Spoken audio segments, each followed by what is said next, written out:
कल जब हम पढ़ा रहे थे तो उसमें क्वेश्चन नंबर 2.18 में लास्ट में एक जगह कैलकुलेशन में मिस्टेक हुआ। लास्ट फाइनल जो आंसर है वहाँ पर मिस्टेक हुआ था मल्टीप्लिकेशन में, तो उसका जो करेक्शन कर रहा क्वेश्चन नंबर 2.18 है ना। 2.18 में हमने W2 = 0.2 × 40, तो यहाँ पर हमने लिख दिया था 0.8 ग्राम।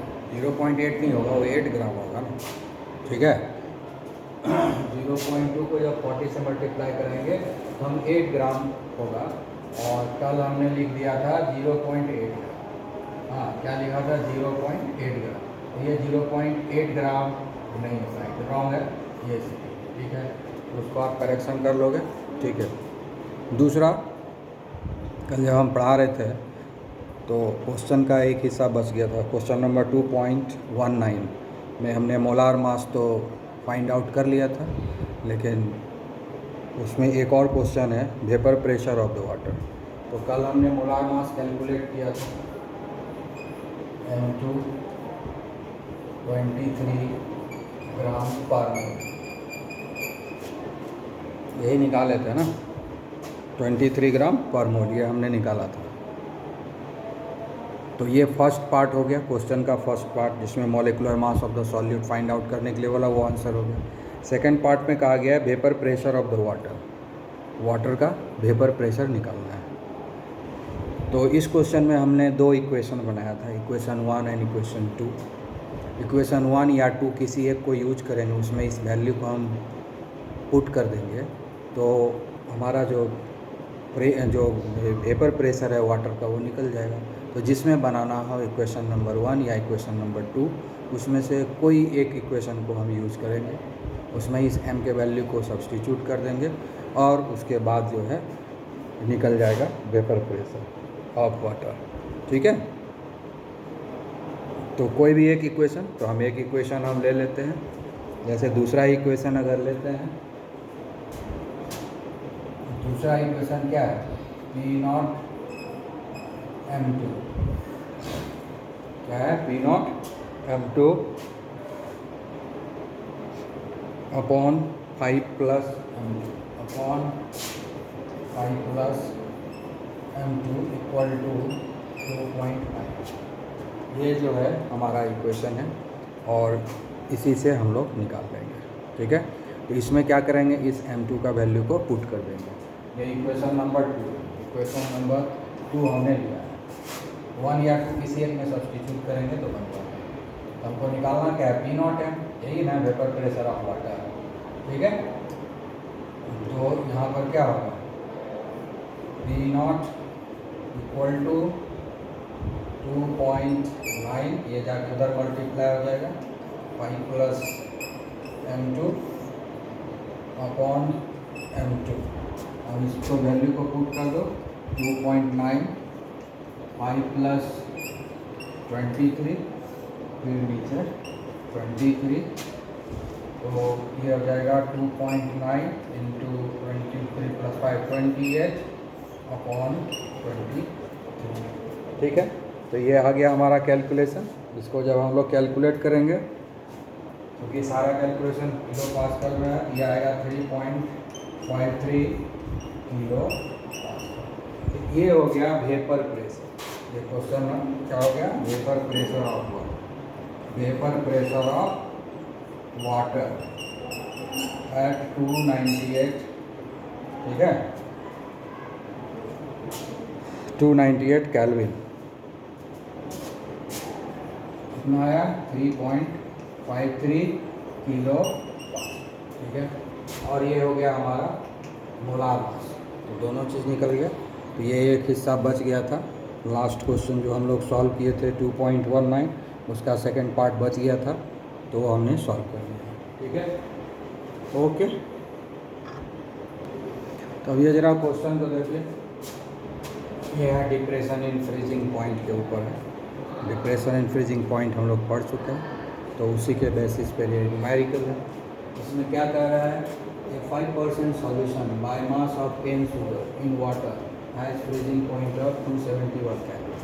मतलब एक सॉल्यूशन है जिसमें चीनी मिला हुआ, केन शुगर मतलब चीनी मिला हुआ, या केन शुगर सॉल्यूशन मतलब जो गन्ना का जूस है वो है। तो गन्ना का जूस से ही चीनी निकालते हैं, या तो चीनी मिला देंगे तो भी केन, या गन्ना का जूस है, ठीक है, तो उसमें क्या है, चीनी ही है। उसमें क्या है, सुक्रोज है, उसको क्या बोलते हैं, सुक्रोज। चीनी को क्या बोलते हैं, सुक्रोज। तो उसमें ग्लूकोज और फ्रुक्टोज दोनों होता है। तो उसमें ग्लूकोज एंड फ्रुक्टोज है, और ये 5% सॉल्यूशन का फ्रीजिंग पॉइंट है 271 केल्विन, मतलब 271 केल्विन पर ये फ्रीज बन जाएगा, फ्रीज कर जाएगा, मतलब आइस बन जाएगा, है ना, सॉलिड बन जाएगा 271 केल्विन पर। तो पानी में इन्हें मिला हुआ है, तो पानी का हम लोग देख लेंगे कि कितना वह फ्रीज करता है। तो 273 पर फ्रीज करता है वाटर, यानी इसका कुछ कम हो गया, फ्रीजिंग पॉइंट कम हो गया ना, है ना, क्योंकि शुगर जो होता है वो नॉन वोलेटाइल सॉलिड होता है। नॉन वोलेटाइल सॉलिड होता है, वेपर प्रेशर डिक्रीज हो जाता है, डिक्रीज होने का डिप्रेशन जो है फ्रीजिंग पॉइंट में भी आ जाता है, ठीक है। तो ये एक केस है। फिर दूसरा केस कहता है कि calculate the freezing point of 5% glucose in water. और दूसरा एक सॉल्यूशन है जिसमें सिर्फ ग्लूकोज है, शुगर नहीं है, ग्लूकोज है। शुगर में ग्लूकोज और फ्रुक्टोज दोनों होता है, तो उसको हम लोग कैन शुगर सॉल्यूशन बोलते हैं, सुक्रोज का सॉल्यूशन बोलते हैं। सुक्रोज मतलब ग्लूकोज प्लस फ्रुक्टोज, ठीक है। तो वो उसमें शुगर है, यानी चीनी है, जिसमें ग्लूकोज फ्रुक्टोज दोनों है। दूसरा भी 5% सॉल्यूशन है, लेकिन इसमें सिर्फ और सिर्फ ग्लूकोज है। तो दोनों ही सॉल्यूशन डिफरेंट हो गया, इसलिए दोनों का जो फ्रीजिंग पॉइंट है वो डिफरेंट होगा। लेकिन दोनों ही केस में फ्रीजिंग पॉइंट डिप्रेशन कांस्टेंट का वैल्यू सेम होगा, क्योंकि फ्रीजिंग पॉइंट डिप्रेशन कांस्टेंट का वैल्यू सेम केमिकल्स का कभी बदलता नहीं है। सेम केमिकल्स का जो है, मतलब अगर प्रोडक्ट सेम है, केमिकल सेम है, तो उसका depression in freezing point constant जो होता है वो कभी नहीं बदलता है, ये याद रखना है। फ्रीजिंग पॉइंट डिप्रेशन कांस्टेंट का वैल्यू कभी नहीं बदलता है, सेम केमिकल्स का, ठीक है। तो इसलिए दोनों ही केस में जो डिप्रेशन कांस्टेंट होगा, यानी फ्रीजिंग पॉइंट डिप्रेशन कांस्टेंट, वो सेम रहेगा, ठीक है। तो फर्स्ट केस है, फर्स्ट केस क्या है, 5% केन शुगर सॉल्यूशन। इसका मतलब क्या हो गया कि ग्लूकोज प्लस फ्रुक्टोज, है ना, इसको हम लोग सुक्रोज भी प्लस, इसमें ये तीन ग्लूकोज है, फ्रुक्टोज है और वाटर, ठीक है। तो ग्लूकोज का क्या होता है फॉर्मूला, फ्रुक्टोज का फॉर्मूला क्या होता है, दोनों का एक ही होता है, ठीक है। ग्लूकोज और फ्रुक्टोज का फॉर्मूला क्या होता है, C6H12O6, ठीक है। उसका क्या होता है, C6H12O6। ग्लूकोज का भी होता है C6H12O6, और जब ये दोनों कंबाइन रहता है ना, बायोमोलिक्यूल्स में पढ़ा है, ग्लूकोज और फ्रुक्टोज जब दोनों कंबाइन रहेगा तो उसको बोलेंगे सुक्रोज, ठीक है। तो सुक्रोज का कितना होगा, सुक्रोज का क्या फार्मूला होगा वो लिखना होगा। तो सुक्रोज का फार्मूला होता है C12H22O11, ये हो गया सुक्रोज, यानी चीनी है, ये क्या है, चीनी, आ गया समझ में, शुगर, और ये ग्लूकोज हुआ, ये फ्रुक्टोज हुआ। तो सुक्रोज में दोनों ही चीज़ रहता है। तो ये हो गया हमारा केन शुगर सॉल्यूशन, ठीक है। तो मोलार मास तो केन शुगर का ही निकालेंगे ना यहाँ पर। तो जो फर्स्ट केस है उसमें हमको फ्रीजिंग पॉइंट दिया हुआ है, ठीक है ना, तो डिप्रेशन इन फ्रीजिंग पॉइंट आराम से निकल जाएगा, क्योंकि जो वाटर का फ्रीजिंग पॉइंट होता है वो 273.15 होता है। तो हम लोग निकाल लेते हैं डेल्टा TF, ये हुआ depression in freezing point. Delta TF क्या हुआ, डिप्रेशन इन फ्रीजिंग पॉइंट, ये हम निकालेंगे, ठीक है। तो पहले की जितना पर फ्रीज हो रहा है, कितने पर हो रहा है, 273.15। वाटर, जब सिर्फ सॉल्वेंट रहेगा, वाटर, है ना, सिर्फ सॉल्वेंट का देखेंगे, सॉल्वेंट यहाँ क्या है, वाटर है, उसका फ्रीजिंग पॉइंट क्या होता है 0 डिग्री सेल्सियस, मतलब 273.15 केल्विन। तो 273.15 केल्विन, ठीक है। ये हो गया फ्रीजिंग पॉइंट इसका। इतना ही टेम्परेचर पर फ्रीज करता है कौन, वाटर। और जब वाटर में शुगर डाल दिया जाता है, चीनी डाल दिया जाता है, तब वो 271 पर फ्रीज करता है, 271 केल्विन पर फ्रीज करता है। डिप्रेशन हुआ कि नहीं, फ्रीजिंग पॉइंट में डिप्रेशन हुआ कि नहीं। ये फ्रीजिंग पॉइंट ऑफ वाटर है, ये क्या है, फ्रीजिंग पॉइंट ऑफ सॉल्वेंट, है ना, दैट इज वाटर, ठीक है। और ये हो गया फ्रीजिंग पॉइंट ऑफ सॉल्यूशन। कौन सा शुगर सॉल्यूशन, कौन सा शुगर सॉल्यूशन। यहाँ वाटर का है और यहाँ शुगर सॉल्यूशन। तो ये हो गया डिप्रेशन इन फ्रीजिंग पॉइंट, हम निकाल लिए। डिप्रेशन इन फ्रीजिंग पॉइंट कितना हो गया, ये डिप्रेशन इन 2.15 कितना आएगा, 2.15 केल्विन, मतलब फ्रीजिंग पॉइंट में इतना गिरावट आया, ठीक है ना। पहले जो वाटर पानी जब अकेले था पानी, तो वो फ्रीज करता है 273.15 केल्विन पर।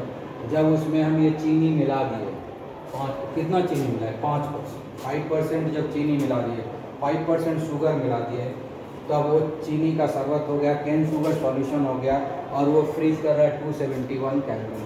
तो कितना डिप्रेशन आया फ्रीजिंग में, 2.15। तो डेल्टा TF क्या रिप्रेजेंट करता है, depression in freezing point. Depression in freezing point का मतलब क्या हुआ, कितने डिग्री या कितने केल्विन से फ्रीजिंग पॉइंट में गिरावट आया है, ठीक है, वो निकाल लिए, ठीक है। तो 2.15 केल्विन से फ्रीजिंग पॉइंट में डिप्रेशन हुआ, डिग्री सेल्सियस में इतना ही होगा, ठीक है। आ गया समझ में। अब जो है ये निकल गया। अब दूसरा केस में हमको फ्रीजिंग पॉइंट निकालना है, दूसरे केस में तो हमको फ्रीजिंग पॉइंट निकालना है। तो उसके लिए डिप्रेशन कांस्टेंट चाहिए, फ्रीजिंग पॉइंट डिप्रेशन कांस्टेंट का वैल्यू चाहिए। तो पहला केस में जो निकलेगा वही से निकालेंगे। तो फर्स्ट केस में अब जो है डेल्टा TF का फॉर्मूला क्या होता है, डेल्टा TF का फॉर्मूला क्या होता है, KFM, यही होता है डेल्टा TF का, KFM यही फॉर्मूला होता है। तो KF चाहिए, M चाहिए, डेल्टा TF हमारे पास आ गया है और KF निकालना है। और M क्या है, मोलालिटी। M क्या है, मोलालिटी ऑफ द सॉल्यूशन। तो अगर हम मोलालिटी ऑफ द सॉल्यूशन यहाँ दे दें तो KF का वैल्यू निकल जाएगा। तो हम लोग मोलालिटी को कैलकुलेट कर लेते हैं, ठीक है, मोलालिटी कैलकुलेट कर लेते हैं फर्स्ट केस का, तब ना हमारा निकलेगा ये KF, ठीक है। तो हम लोग लिखे KF, मोलालिटी का फॉर्मूला क्या होता है, number of moles of the solute by weight of the solvent into 1000, यही फॉर्मूला होता है मोलालिटी का, number of moles of the solvent by weight of the solvent into 1000, यही फॉर्मूला है हमारा। तो number of moles of the solvent कैसे निकालेंगे, सॉल्यूट कैसे निकालेंगे, यहाँ KF है नंबर ऑफ मोल्स, ये हो जाएगा W2/M2 बाय W1 इंटू 1000। अब सारे वैल्यू को हम लोग पुट कर देंगे, ठीक है। W2 कितना है, 5% सॉल्यूशन है ना, सॉल्यूशन कितना है 5% कैन शुगर सॉल्यूशन, ठीक है। 5% कैन शुगर सॉल्यूशन मतलब क्या हो गया कि जो सॉल्वेंट है ना, वो 95 ग्राम है, और सॉल्यूट जो है वो 5 ग्राम है, ठीक है। और सॉल्यूशन जो है वो 100 ग्राम है। 5% केन शुगर सॉल्यूशन का मतलब क्या हो गया कि सॉल्यूशन 100 ग्राम है, ठीक है। सॉल्वेंट 95 ग्राम है और सॉल्यूट जो है 5 ग्राम। 5% का मतलब 5 ग्राम सॉल्यूट हुआ, सॉल्यूट हो गया 5 ग्राम, तो 100 में 5 माइनस होगा, 95 ग्राम सॉल्वेंट होगा, टोटल सॉल्यूशन 100 ग्राम। तो सारा वैल्यू तो हमारे पास है ही, हम लिखा देंगे, ठीक है। अब यहाँ पर M2 क्या होगा, M2 इसका न होगा, यही है, इसी का तो निकलेगा M2। इसको आप कैलकुलेट करो, C12H10O11, इसका मोलार मास कैलकुलेट करो तो M2 निकल जाएगा, ठीक है। यही तो है ना सॉल्वेंट, सॉल्यूट कौन है, C12H10O11, यही है। तो इसी का ना मोलार मास निकालेंगे। इसका मोलार मास आप निकालोगे तो कैलकुलेट करके आएगा, ये कितना आएगा 342, कितना आएगा 342 ग्राम पर मोल। इसको आप कैलकुलेट करो, इस चीनी का मोलार मास आएगा 342 ग्राम पर मोल। चीनी का मोलार मास कितना होता है 342 ग्राम पर मोल।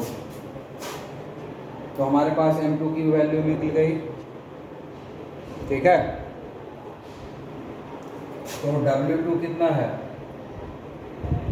5 और M2 कितना है 342 और W1 कितना है 95 इंटू 100, ठीक है, इंटू 1000 नॉट 100। इसको हम लोग, इसको जो है आपको कैलकुलेट करना है, ठीक है।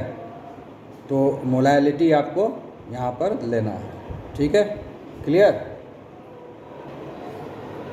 अच्छा, और एक चीज़ यहाँ पर देखने की बात है, ये 95 ग्राम लेने से थोड़ा कैलकुलेशन जो है हमारा बड़ा डिफ़िकल्ट हो जाएगा, है ना। तो चूँकि ये 5% का रहा है सॉल्यूशन है, तो हम इसको ये 95 ग्राम को 100 ग्राम मान सकते हैं, क्योंकि 100 ग्राम के सामने 5 ग्राम कुछ भी नहीं है, बहुत नेग्लिजिबल है ना। 95 ग्राम को हम 100 ग्राम अगर मान लेते हैं, हमारा कैलकुलेशन आसान हो जाएगा, ठीक है। तो जितना हमारा सॉल्यूशन है उतना ही मान लेते हैं, जैसे ये 100 ग्राम, ठीक है ना। तो 100 ग्राम है तो इसको हम लोग मान लेते हैं सॉल्यूशन जो है कि ये 100 ग्राम है अप्रॉक्सीमेटली, ठीक है। तो इससे क्या होगा कि हमारा कैलकुलेशन थोड़ा आसान हो जाएगा, इसलिए हम ऐसा करेंगे कैलकुलेशन इजी करने के लिए, क्योंकि 5 ग्राम का डिफरेंस कोई ख़ास डिफरेंस नहीं होता है, 95 ग्राम तो यही है। तो इसीलिए हम ये जो सॉल्वेंट है ना, इसको हम लोग 100 ग्राम अप्रॉक्सीमेटली मान लेते हैं, ठीक है। 100 ग्राम अप्रॉक्स कर दिए। अब हम जो है 100 ग्राम अगर हम यहाँ कैलकुलेशन में दे देंगे तो आसानी से कैलकुलेशन हो जाएगा, इसलिए और कोई बात नहीं है। आप 95 रख के भी कैलकुलेशन करेंगे, थोड़ा सा आंसर डिफरेंट आएगा, ठीक है। हम 100 ग्राम लेके करते हैं, थोड़ा सा कैलकुलेशन में जो है आसानी होगा, ठीक है। तो हम इसको जो है 95 को हम 100 करते हैं, कैलकुलेशन को इजी बनाने के लिए ऐसा किया गया। और जब ये कैलकुलेट करके, अब इसको जब कैलकुलेट करोगे तो कितना आ जाएगा, पूरा कैलकुलेशन करने के बाद ये आ जाएगा 0.146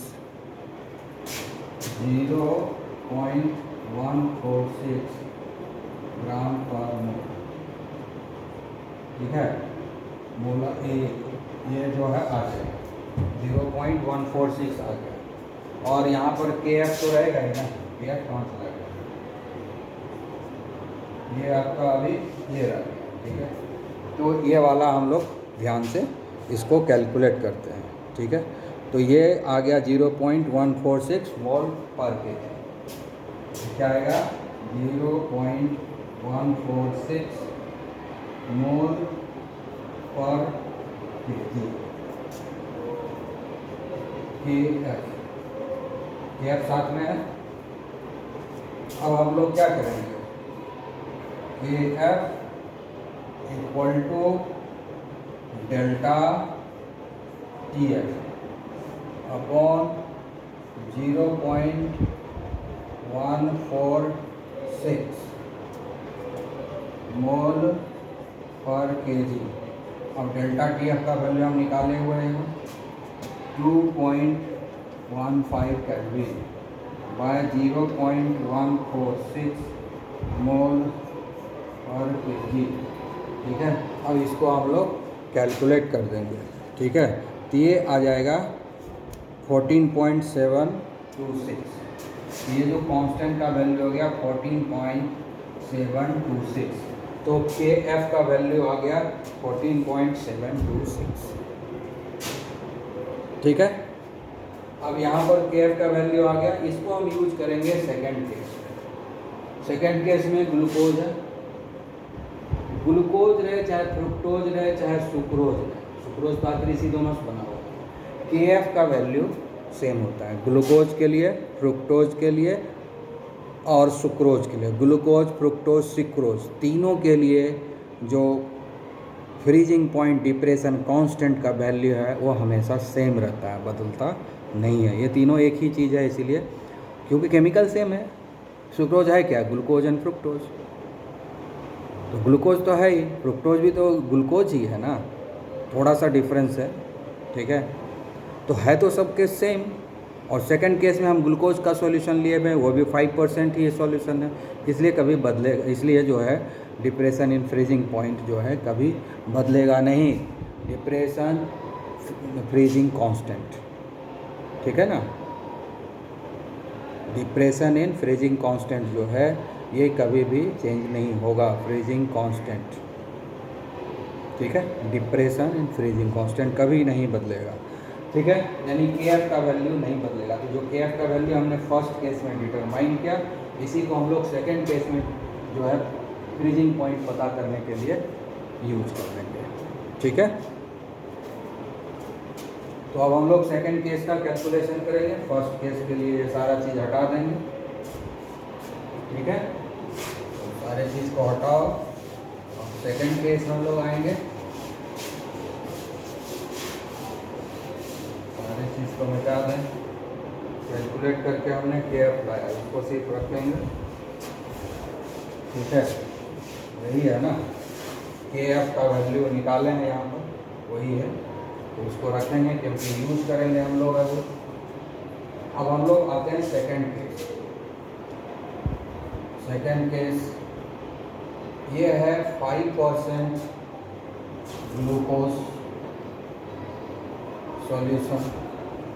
ठीक है, तो वेट ऑफ द सॉल्यूशन हो गया 100 ग्राम। ठीक है, वेट ऑफ द सॉल्वेंट हो गया यहाँ पर 95 ग्राम, वेट ऑफ द सॉल्यूट हो गया 5 ग्राम। इस 95 ग्राम को हम 100 ग्राम अप्रॉक्सीमेटली मान लेंगे, तो हमारे कैलकुलेशन में आसानी हो जाएगा, इसलिए इसको 95 ग्राम को 100 ग्राम अप्रॉक्सीमेटली मान के चलते हैं। ठीक है, ये चीनी का केस है, इसमें हम लोग मान सकते हैं, ग्लूकोज का केस है, इसमें हम लोग मान सकते हैं इसको। ठीक है, तो अब हम लोग सेकंड केस में चलते हैं। तो क्या ये चीज़ पता चला, क्योंकि 5% है और डिप्रेशन, अब यहाँ पर क्या फ्रीजिंग पॉइंट 273.15 वाटर का है, तो डेल्टा TF क्या होता है, freezing point of solvent, freezing point of solvent कितना है 273.15 केल्विन। इसमें क्या होता है, फ्रीजिंग पॉइंट ऑफ सॉल्यूशन को माइनस करते हैं, तब ना आता है डिप्रेशन इन फ्रीजिंग पॉइंट, वही तो निकालना है, वही तो निकालना है। उसको हम लोग T, ठीक है, T2 से डिनोट करते हैं, ये हो गया T1 और ये हो गया T2। डिप्रेशन है, ये हुआ फ्रीजिंग पॉइंट, ये क्या हो गया फ्रीजिंग पॉइंट, ये हुआ फ्रीजिंग पॉइंट, हमको निकालना है ये क्या है फ्रीजिंग पॉइंट ऑफ सॉल्यूशन। और ये हुआ फ्रीजिंग पॉइंट ऑफ वाटर, पहले भी बता चुके हैं। ये हुआ फ्रीजिंग पॉइंट ऑफ वाटर, ये हुआ फ्रीजिंग पॉइंट ऑफ सॉल्यूशन, और इसी को हम लोग को सेकंड केस में निकालना है। ये फॉर्मूला है, तो T2 हमको निकालना है। तो डेल्टा TF पता करेंगे तब ना ये T2 निकलेगा। डेल्टा TF कैसे पता करेंगे, दिया हुआ है ही नहीं, तो इसके हेल्प से निकालेंगे। ठीक है, दूसरा फॉर्मूला क्या है हमारे पास, delta TF equal to KF into molarity, ये है ना दूसरा फॉर्मूला।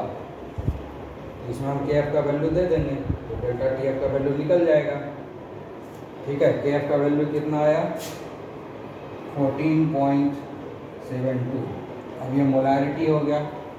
ठीक है, तो मोलारिटी का फॉर्मूला क्या होता है, इंटू बाय W1 इंटू 1000। ठीक है, वेट ऑफ द सॉल्वेंट। अब इसका आगे बढ़ेंगे, 14.72 इंटू N2 क्या हो गया, W2 bye M2 bye W1 into 1000। ठीक है, 14.72 इंटू, अब W2 कितना है, W2 को हमने अप्रॉक्सीमेटली कितना ले, W2 कितना है, 5 ग्राम है, तो 5 हो गया। और M2 कितना होगा, ये क्या है, ग्लूकोज है ना, ये ग्लूकोज है। ग्लूकोज क्या होता है, C6H, ठीक है, H12O6, C6H12O6, यही होता है ग्लूकोज का फॉर्मूला। इसका मोलार मास निकालेंगे तो कितना आएगा, इसका जो मोलार मास निकालेंगे तो वो आएगा 180 ग्राम।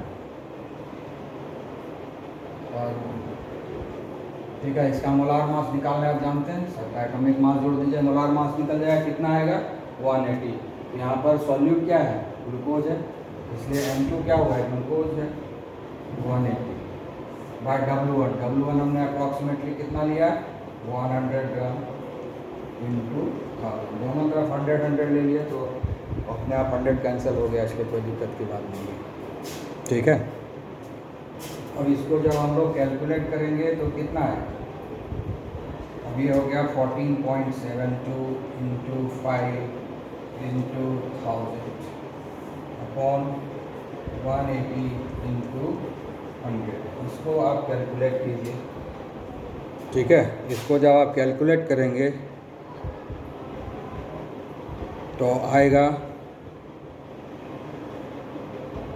270, ये आ जाएगा 14.72 इंटू 278। इसको छोड़ करके बाकी को कैलकुलेट करेंगे। ठीक है,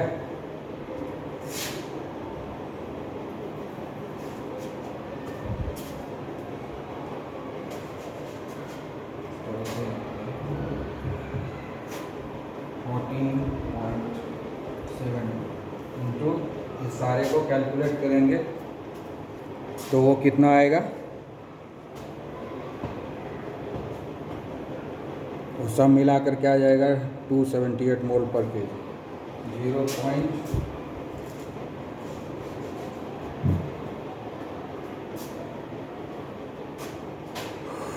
0.278 ये बाकी का कैलकुलेशन है। ठीक है, और जब इस दोनों का आप कैलकुलेट कर लेंगे फाइनल तो ये कितना आएगा,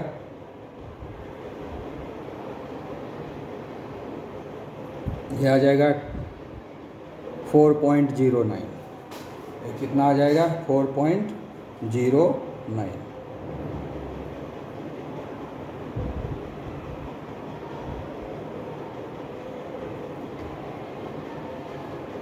ये आ जाएगा 4.09 केल्विन। ठीक है, फाइनल। तो आप डेल्टा TF निकाल सकते हैं। डेल्टा TF का वैल्यू मिल गया, अब ये निकलेगा क्या, अब इस फॉर्मूला का यूज करेंगे, इस फॉर्मूला का अब हम इस फॉर्मूला का यहाँ यूज कर रहे हैं। डेल्टा टी एफ का वैल्यू आ गया 4.09 kelvin equal to 273.15 kelvin minus T2। यही हो गया फॉर्मूला हमारा, ठीक है।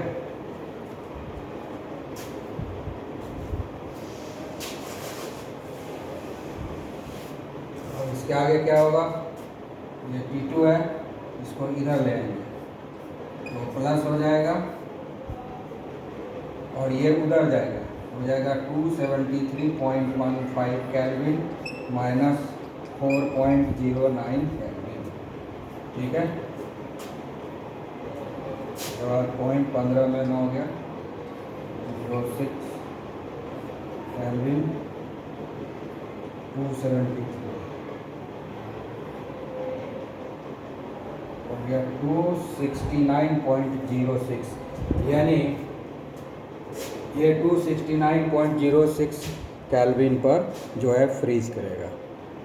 269.06 केल्विन पर ये वाला फ्रीज करेगा। सेकंड सॉल्यूशन 5% ग्लूकोज सॉल्यूशन जो है फ्रीज करेगा 271.06, जबकि शुगर सॉल्यूशन है तो वो फ्रीज कर रहा है 271 केल्विन।